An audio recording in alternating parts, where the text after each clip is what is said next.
জানো বন্ধুরা, আমরা আজ গেছিলাম মৃত্যুঞ্জয় কাকুর নার্সারিতে, যেটি কিন্তু পূর্ব মেদিনীপুরের এগরা শহরে অবস্থিত। এগরা থেকে মেদিনীপুর যাওয়ার যে রাস্তাটি রয়েছে, ঠিক তার ডান দিকেই পড়বে এই নার্সারিটা।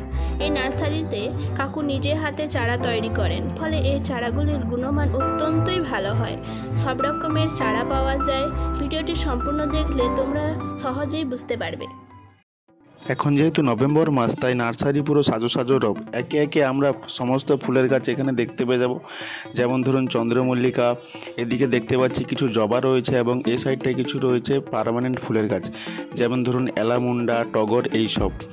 কাকু অনেকগুলো গ্রিন হাউস আছে, তার আগে দেখে নিন কয়েকটা জারবেরা গাছ।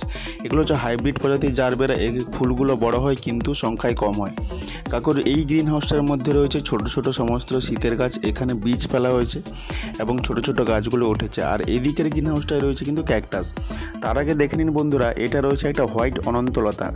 আপনারা হয়তো পিঙ্ক অনন্তলতা দেখেছেন, কিন্তু এখানে হোয়াইট রয়েছে, এটা একটা রেয়ার ভ্যারাইটি।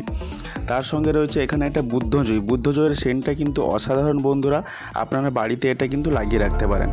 এখানে দেখুন ক্যাকটাসের ভ্যারাইটিগুলো, সমস্ত ধরনের ভ্যারাইটি কিন্তু রয়েছে কাকুর পাশে, কারণ কাকু হচ্ছে একটা বাগান প্রিয়সী মানুষ। আর এখানে রয়েছে একটা সুন্দর কলসপত্রী গাছ, সেটা দেখাবো একটু পরে। তার আগে দেখিনি শীতের যে কালেকশানগুলো রয়েছে, সেখানে পিটুনিয়া, জিনিয়া, তারপরে হচ্ছে আপনার ডালিয়ার 7 থেকে 8টা কালার কাকুর কাছে অ্যাভেলেবেল। তাছাড়া রয়েছে সালভিয়া রয়েছে বন্ধুরা, এবং পিটুনিয়া রয়েছে। অসাধারণ সব কালেকশান কিন্তু কাকু করে রেখেছেন।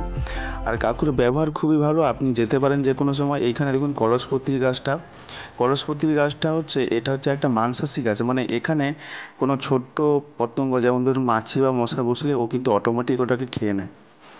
তাছাড়া কাকুর কাছে কিছু বোগেনভিলিয়া স্টক রয়েছে। বোগেনভিলিয়া অতটা স্টক না থাকলেও কাকু কিছু কিছু দেশি ভ্যারাইটিগুলো করে রেখেছেন, কারণ অনেক ধরনের কাস্টমার আছে যারা সমস্ত ধরনের গাছ নিতে চায়। তার আগে দেখুন একটা অসাধারণ গাছ, সেটা হলো চাইনিজ ফ্রিঞ্চ। এটা অনেকে বাড়ির সামনে বা উঠোনে লাগিয়ে থাকেন। এটা কিন্তু অসাধারণ লুক দেয় বাড়িতে, কারণ এটা কালারফুল পাতার জন্য। এখানে দেখুন ডালিয়া, সব মাদার গাছ।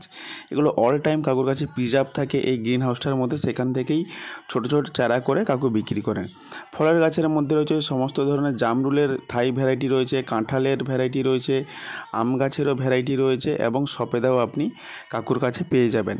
লেবু, মালটা, কমলা লেবু, লেবুর সমস্ত ভ্যারাইটি কাকুর কাছে রয়েছে। এছাড়াও কাকুর কাছে ফুলের গাছের মধ্যে বিশাল স্টক রয়েছে। যেমন কাকু এখানে দেখছি গোলাপের একটা বেড করে রেখেছে, মানে দেশি যত গোলাপের ভ্যারাইটি হয় সেগুলো সমস্তই এখানে পেয়ে যাবেন। এখানে দেখে নিন যে সেই বিখ্যাত জামরুল গাছ, যেটা থেকে কাকু চারা করে, অর্থাৎ কলম করে বিক্রি করে।